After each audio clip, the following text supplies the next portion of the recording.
पंडित सुंदरलाल शर्मा मुक्त विश्वविद्यालय छत्तीसगढ़ द्वारा कार्यक्रम उच्च शिक्षा आपके द्वार अरपा रेडियो बिलासपुर द्वारा प्रसारित। अरपा रेडियो पर प्रसारित पंडित सुंदरलाल शर्मा मुक्त विश्वविद्यालय के कार्यक्रम उच्च शिक्षा आपके द्वार के तहत सुनिए एजुकेशन डिपार्टमेंट की assistant professor doctor Anita Singh का व्याख्यान। सपने तो अपने होते हैं, उन्हें पूरा कीजिए, उन्हें नए आयाम दीजिए। उच्च शिक्षा आपके द्वार कार्यक्रम के माध्यम से। नमस्कार प्रिय प्रशिक्षार्थियों, आज हम जीन पियाजे के संज्ञानात्मक विकास के सिद्धांत पर चर्चा करेंगे। यह टॉपिक बीए, डीएलएड एवं एमए एजुकेशन के पाठ्यक्रम में शामिल है। जीन पियाजे स्विट्जरलैंड के निवासी थे और उन्हें संज्ञानात्मक विकास के क्षेत्र में कार्य करने वाले सबसे प्रभावशाली व्यक्ति के रूप में जाना जाता है। उनके द्वारा दिए गए सिद्धांत का बाल विकास के क्षेत्र में महत्वपूर्ण योगदान है। पियाजे के अनुसार बच्चे शुरू से ही बड़े लोगों की तरह संकल्पनाओं को नहीं समझते हैं, बल्कि वह अपनी संकल्पनाओं का निर्माण अपने प्रत्यक्षीकरण, परसेप्शन और अपनी पेशीय गतिविधियों, मोटर एक्टिविटीज के द्वारा स्वयं बनाते हैं और समय समय पर उनमें उसी के आधार पर संशोधन भी करते रहते हैं। बच्चे अपने अनुभवों को संगठित कर अपने वातावरण को समझने का प्रयास करते हैं।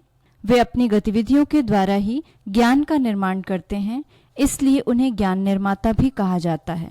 पियाजे के संज्ञानात्मक विकास के सिद्धांत को हम रचनावादी दृष्टिकोण के नाम से भी जानते हैं। संज्ञानात्मक विकास को समझने से पूर्व थोड़ी चर्चा संज्ञान पर करते हैं।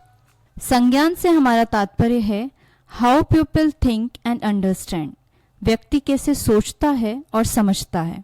मूलतः यह उन मानसिक प्रक्रियाओं से संबंधित है जिनसे ज्ञान का निर्माण होता है। इसके अंतर्गत विभिन्न मानसिक प्रक्रियाएं शामिल होती हैं, जैसे याद रखना, वर्गीकरण करना, समस्या समाधान करना, नई चीजों और संकल्पनाओं का सृजन करना इत्यादि। मनुष्य के जीवन में संज्ञानात्मक विकास का विशेष महत्व है। इसी कारण मनुष्य स्वयं को वातावरण के अनुरूप भी ढाल पाते हैं और आवश्यकता पड़ने पर वातावरण को भी अपने अनुरूप ढाल लेते हैं। एक शिक्षक के लिए संज्ञानात्मक विकास की प्रक्रिया को जानना अत्यंत आवश्यक है, क्योंकि इस प्रक्रिया को जानने के बाद ही शिक्षक यह जानने में सक्षम हो पाते हैं कि बच्चे किस प्रकार सीखते हैं, सीखने के दौरान कौन कौन सी प्रक्रियाओं से गुजरते हैं और बच्चे को किस आयु में क्या क्या चीजें सिखाई जा सकती हैं। संज्ञानात्मक विकास से हमारा तात्पर्य होता है बालक के व्यापक और स्थायी रूप से ज्ञान के विकास से है। ज्ञान हमें ज्ञानेंद्रियों के माध्यम से अनुभवों के रूप में प्राप्त होता है। यह अनुभव प्राकृतिक परिवेश और सामाजिक परिवेश दोनों से जुड़े हो सकते हैं, किंतु हम सभी अनुभवों का प्रत्यक्षीकरण नहीं कर पाते हैं। हम केवल उन्हीं अनुभवों का प्रत्यक्षीकरण कर पाते हैं जो हमारे पूर्व अनुभवों से जुड़े होते हैं, क्योंकि हमारे पुराने अनुभवों से ही हमें नए अनुभवों की प्राप्ति होती है और अनुभव तब तक सार्थक नहीं हो सकते हैं जब तक उनका प्रत्यक्षीकरण नहीं होता है। और अधिगम करने के लिए प्रत्यक्षीकरण करना आवश्यक होता है, क्योंकि प्रत्यक्षीकरण ही संज्ञानात्मक विकास का मार्ग प्रशस्त करता है। जैसे जब बालक जन्म लेता है तो वो प्राकृतिक और सामाजिक वातावरण में प्रवेश करता है, जहाँ शुरू से ही वो जो कुछ देखता है, सुनता है, वो अपने ज्ञानेंद्रियों के माध्यम से उसको अनुभव के रूप में प्राप्त करता है, किंतु वो सभी अनुभव प्राप्त नहीं कर पाता है। अधिकांश अनुभव उसके निरर्थक हो जाते हैं। जैसे जैसे वो अवस्था के आधार पर वृद्धि करता जाता है, उसके प्रत्यक्षीकरण करने की क्षमता भी विकसित होती जाती है। इस समय हमको जो अनुभव निरर्थक लगते थे, वो बार बार हमारे मस्तिष्क के स्नायु तंत्र को स्पर्श करते रहते हैं और सामाजिक व भौतिक वातावरण से जुड़े एक ऐसी पृष्ठभूमि का निर्माण करते हैं जहां उन्हें सभी निरर्थक वस्तुओं और तथ्यों के अनुभवों का प्रत्यक्षीकरण धीरे धीरे होने लगता है। संज्ञानात्मक विकास मूलतः 18 वर्ष की आयु तक बहुत तेजी से होता है, क्योंकि मनुष्य इस समय अवधि में बहुत से नए तथ्यों, विचारों और वस्तुओं से ज्ञान प्राप्त करता रहता है। जीन पियाजे ने संज्ञानात्मक विकास के 4 कारकों को अनिवार्य माना है। पहला कारक है जैविक परिपक्वता, बायोलॉजिकल मैच्योरिटी, भौतिक परिवेश के अनुभव, एक्सपीरियंस ऑफ फिजिकल एनवायरनमेंट, सामाजिक परिवेश के अनुभव, एक्सपीरियंस ऑफ सोशल एनवायरनमेंट और फोर्थ है सम संयोजन, इक्विलिब्रेशन। जैविक परिपक्वता से हमारा तात्पर्य है अवस्था के साथ साथ हमारे शरीर के अंदर कुछ व्यवहार विकसित होते हैं। यह आनुवांशिक गुणों के कारण होने वाले जैविक परिवर्तनों से होता है। प्रत्येक जीवों में विकास का एक निश्चित क्रम होता है। मनुष्यों में यह जन्म से प्रारंभ होकर निरंतर चलता रहता है, जबकि जंतुओं में विकास का क्रम और समय में उनमें भिन्नता पाई जाती है। दूसरा कारक है भौतिक परिवेश के अनुभव। मनुष्य अपने सभी अनुभवों को भौतिक परिवेश से प्राप्त करते हैं, जिसके ग्रहण करने का माध्यम हमारी ज्ञानेंद्रियां ही होती हैं। उदाहरण के लिए एक वयस्क व्यक्ति और एक छोटे बच्चे को एक जैसा वातावरण मिलता है, परंतु उन दोनों के द्वारा उस वातावरण के द्वारा ग्रहण किए गए अनुभव भिन्न भिन्न होते हैं। एक छोटा बच्चा अपने ज्ञानेंद्रियों के माध्यम से अपनी उम्र व समझ के आधार पर वातावरण से ज्ञान को ग्रहण करता है, जबकि एक वयस्क व्यक्ति अपनी समझ के माध्यम से अनुभवों को ग्रहण करता है। हमारे शरीर में प्रारंभ से ही स्नायु क्षमता इतनी विकसित नहीं होती है कि हम सभी तरह के अनुभवों को ग्रहण कर सकें। धीरे धीरे विकास के क्रम के आधार पर हमें अनुभवों को ग्रहण करने और उसका प्रत्यक्षीकरण करने की क्षमता बढ़ती जाती है, और यही प्रत्यक्षीकरण हमारे अंदर के संज्ञानात्मक विकास को विकसित करता है। मूलतः ये भौतिक परिवेश के अनुभव हमें 3 क्रियाओं के माध्यम से अनुभव प्रदान करते हैं। पहली क्रिया होती है क्रिया के द्वारा, अर्थात जब बच्चे अपने शारीरिक विकास की प्रक्रिया में होते हैं तो वो अपने हाथ पैरों को चलाते हैं, वस्तुओं को मुंह में डालते हैं, उनके स्वाद लेने की कोशिश करते हैं। इस तरह की प्रक्रियाओं के माध्यम से बच्चों में बहुत सारे अनुभव एकत्रित होते हैं। इसी तरह दूसरी प्रक्रिया है भौतिक वस्तुओं के अनुभव। इसके द्वारा बच्चा जो है वो वस्तुओं के रंग, रूप, वस्तु के भार इत्यादि के माध्यम से ज्ञान को प्राप्त करते हैं। वस्तुओं को वो छूता है, देखता है, सूंघता है, चखता है, उठाता पटकता है। इस तरह की प्रक्रियाओं के माध्यम से उसे भौतिक वस्तुओं के अनुभव प्राप्त होते हैं। तीसरी प्रक्रिया होती है कर्ता व कर्म के मध्य क्रिया। अनुभवों का प्रत्यक्षीकरण कर्ता व कर्म के मध्य क्रिया के पश्चात ही संभव होता है। उदाहरण के लिए यदि हम फूल को देखकर उसकी सुंदरता और सुगंध की अनुभूति करते हैं तो यह हमारी उस प्रकृति से संज्ञानात्मक संरचना की प्रतिक्रिया का ही परिणाम होता है। परिवेश के साथ हमारे ही ऐसे ही प्रत्यक्षीकरण होने के फलस्वरूप संज्ञानात्मक संरचना निरंतर नए रूपों में विकसित होती जाती है। तीसरे कारक पर चर्चा करते हैं, वो है सामाजिक परिवेश के अनुभव। बालक सामाजिक प्राणी है। जब वह जन्म लेता है तो सामाजिक परिवेश में पालन पोषण के समय अनेक क्रियाओं को सीखता है। परिवार के समस्त सदस्यों, पास पड़ोस के व्यक्तियों को पहचानने, उनसे संबंध बनाने का प्रयास करता है। विभिन्न क्रियाओं को सीखते सीखते अनेक अवधारणाओं को ग्रहण करता है। वह सामाजिक परिवेश से सहयोग, सम्मान, आचरण, परंपरा, प्रतियोगिता जैसी भावनाओं को मनुष्यों के साथ संबंध बनाते हुए विकसित करता है, जो बालक के अंदर विकसित भावात्मक व संज्ञानात्मक विकास का ही परिणाम होता है। भाषा का विकास भी बालक के अंदर सामाजिक वातावरण में रहते हुए ही विकसित होता है। बालक भाषा को ग्रहण करने से पूर्व उसके तार्किक रूप का ज्ञान तो प्राप्त कर लेता है, किंतु तार्किक स्वरूप को सोचने समझने हेतु भाषा अनिवार्य होती है, क्योंकि भाषा के बिना चिंतन करना संभव नहीं होता और भाषा संज्ञानात्मक विकास का एक विशेष कारक माना जाता है। चौथे कारक पर हम चर्चा करते हैं, वो है सम संयोजन। जब भी मनुष्य कोई नवीन ज्ञान अपने ज्ञानेंद्रियों के माध्यम से अनुभवों के रूप में मस्तिष्क में ग्रहण करता है तो मानव मस्तिष्क में वो अलग अलग जाकर नहीं बैठते हैं, बल्कि वह सभी अनुभव संगठित रूप में मस्तिष्क में रहते हैं, जिसे हम गेस्टॉल्ट भी कहते हैं। गेस्टॉल्ट हमेशा समग्र रूप में रहता है, किंतु इसका मतलब यह नहीं कि इससे हमारे मस्तिष्क की संरचना का विकास रुक जाता है। हमारा मस्तिष्क निरंतर नए अनुभवों को ग्रहण करता है और उसे मस्तिष्क के अंदर समग्र पुराने अनुभवों से जोड़ने का प्रयास करता है। जैसे जैसे मानव मस्तिष्क में नवीन अनुभव से पुराने अनुभव जुड़ते जाते हैं, हमारा मस्तिष्क विकसित होता जाता है और हमारे मस्तिष्क में अनुभव भी बढ़ते जाते हैं। यही संज्ञानात्मक क्षमता का विकास होता है। इसे थोड़ा और स्पष्ट रूप से समझने का प्रयास करते हैं।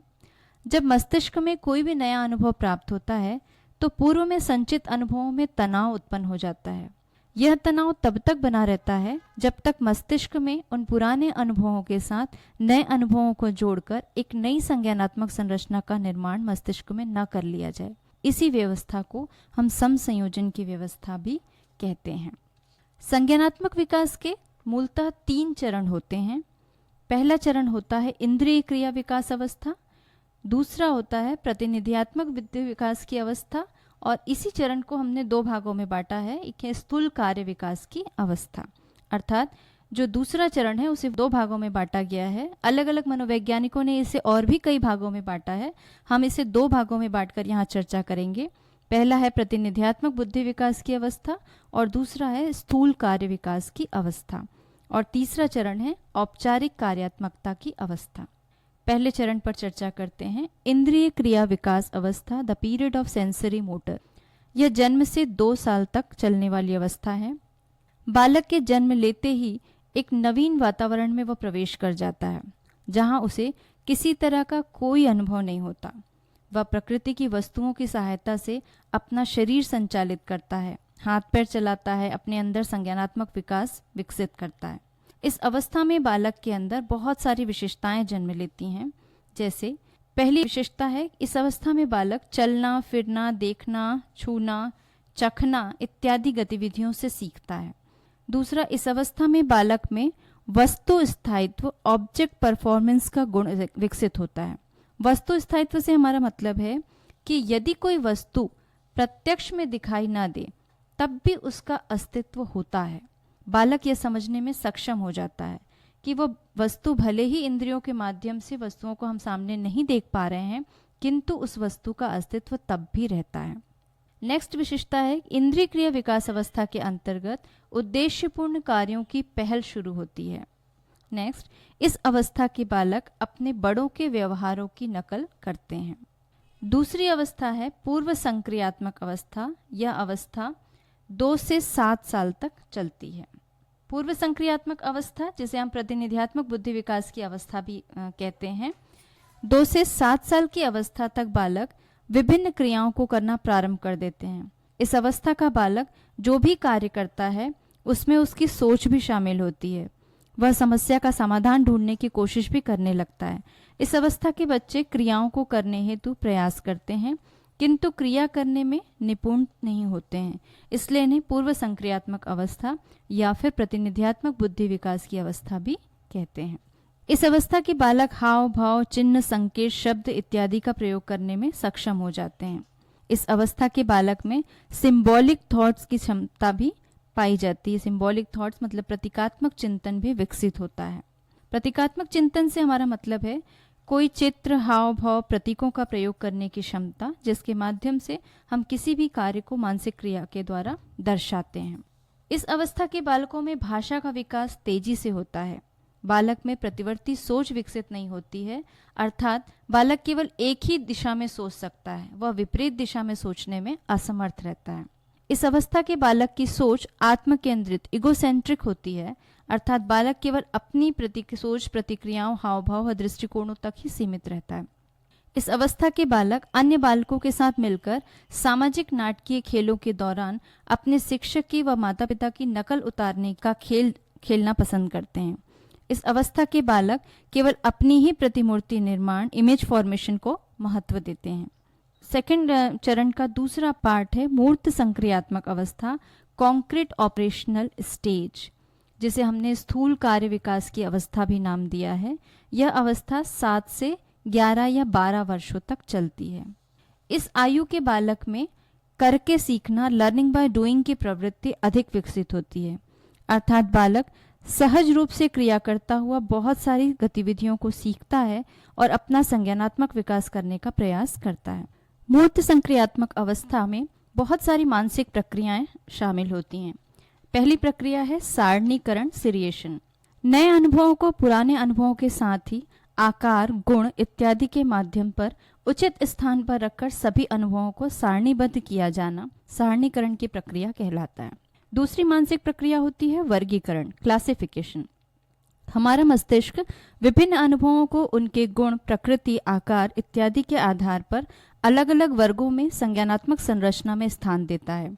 वातावरण से जब हमें अलग अलग अनुभव प्राप्त होते हैं तो उनका प्रत्यक्षीकरण किया जाता है और उनमें से प्रत्येक को हमारा मस्तिष्क संज्ञानात्मक संरचना के किसी न किसी वर्ग से जोड़ता रहता है। तीसरी मानसिक प्रक्रिया है अनुरूपता, करस्पॉन्डेंस।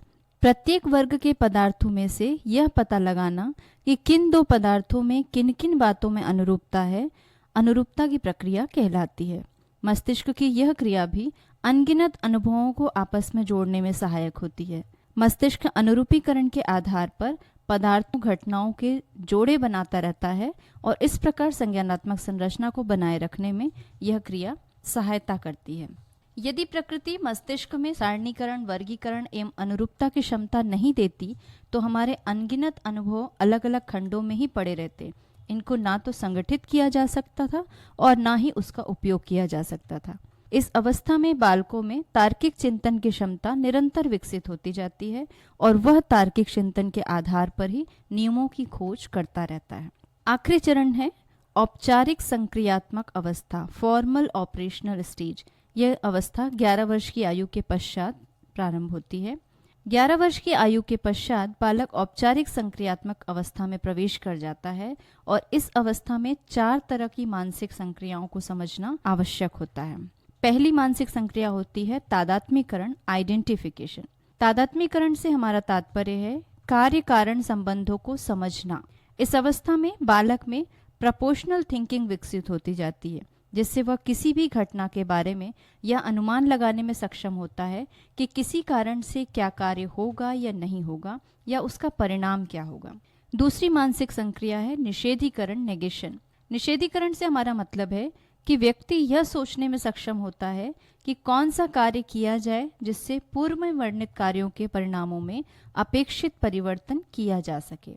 वह यह भी जानने में सक्षम होता है कि यदि पूर्व के परिणामों में परिवर्तन किया जाए तो उससे कुछ हानि संभव हो सकती है, अतः वह उस हानि को रोकने या फिर टालने का प्रयास करता रहता है। तीसरी मानसिक संक्रिया है पारस्परिक संबद्धता, रेसिप्रोसिलनेस। विपरीत प्रक्रियाओं जैसे किसी भी प्रकार की हानि से बचने के लिए जो कार्य किया जाता है वह क्रिया पारस्परिक संबद्धता की क्रिया कहलाती है। तादात्म्यकरण व निषेधीकरण की क्रियाओं को कर लेने के बाद व्यक्ति संज्ञानात्मक क्षमता की दृष्टि से इतना विकसित हो जाता है कि वह किसी भी प्रकार की हानि वाली स्थिति पैदा ही ना हो यह निर्णय ले सकता है। यह क्षमता उसके पूर्व अनुभवों से उसे प्राप्त होती है। यही पारस्परिक संबद्धता की प्रक्रिया कहलाती है। अंतिम मानसिक संक्रिया है संबंध बंधी रूपांतरण, कोरिलेटिव ट्रांसफॉर्मेशन। व्यक्ति प्राप्त अनुभवों के आधार पर यह सीख जाता है कि यदि किसी एक चीज में परिवर्तन किया जाता है तो उसी अनुपात में दूसरे में भी परिवर्तन होता है।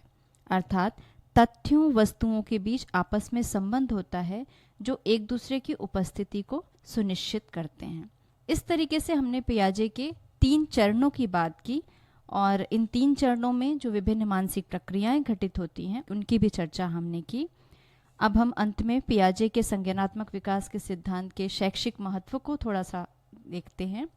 मूलतः जो शैक्षिक महत्व इसका संज्ञानात्मक विकास का है, एक तो व्यक्तिगत विभिन्नता पर ये बहुत अधिक प्रभाव डालता है। पियाजे के अनुसार प्रत्येक बालक विकास की समान अवस्थाओं से गुजरता है, किंतु इन अवस्थाओं में उसका विकास उसकी अपनी विशिष्टता पर निर्भर करता है। कोई बच्चा कुछ क्रियाओं को बहुत तेजी से सीख लेता है, कोई बच्चा बहुत देरी से सीखता है। इसलिए बालकों की विशिष्टता का ध्यान रखते हुए प्रत्येक शिक्षक को अलग अलग गतिविधियों के माध्यम से पढ़ाने और समझाने का प्रयास कक्षा में करना चाहिए, ताकि हम बालक की व्यक्तिगत विभिन्नता के आधार पर उसे पढ़ाने का कार्य सुनिश्चित कर सके। दूसरा महत्व होता है करके सीखना, लर्निंग बाय डूइंग। पियाजे के अनुसार बालक को स्वयं कार्य करते हुए सीखने के लिए अभिप्रेरित रहना चाहिए। शिक्षक कक्षा में ऐसी गतिविधियों का आयोजन करे जो बालकों में जिज्ञासा विकसित करे और स्वयं उस कार्य को पूरा कर उसे सीखने में कामयाब हो सके। इसी तरह से एक शैक्षिक महत्व होता है उचित समय व वातावरण। बालकों को शिक्षा देने अथवा सिखाने हेतु शिक्षक को सही समय व वातावरण का चुनाव करना आवश्यक है, क्योंकि यदि बालक सीखने हेतु स्वयं तत्पर नहीं होगा तब तक वह कार्य को नहीं सीख पाएगा। शिक्षक बालक पर ज्ञान को थोपना नहीं, वरन सहज वातावरण में उसे ज्ञान सीखने हेतु वातावरण प्रदान करे, ऐसा प्रयास करना चाहिए। इस तरह हमने पियाजे के संज्ञानात्मक विकास के सिद्धांत पर चर्चा की। यह संज्ञानात्मक विकास का सिद्धांत बीएड, डीएलएड और एमए सभी पाठ्यक्रमों में शामिल है और एक शिक्षक के लिए इस संज्ञानात्मक विकास को जानना अत्यंत आवश्यक है, क्योंकि बच्चे के संज्ञान को पहचान कर ही उसे हम सही शिक्षा दे सकते हैं। इसलिए इसका ज्ञान हम सबके लिए अत्यंत आवश्यक है। बहुत बहुत धन्यवाद। आयुर्वेद वनौषधियों का नूतन योग प्रबल हो, ज्ञान कर्म की नई दृष्टि हो, गति की राह विमल हो, गति की राह विमल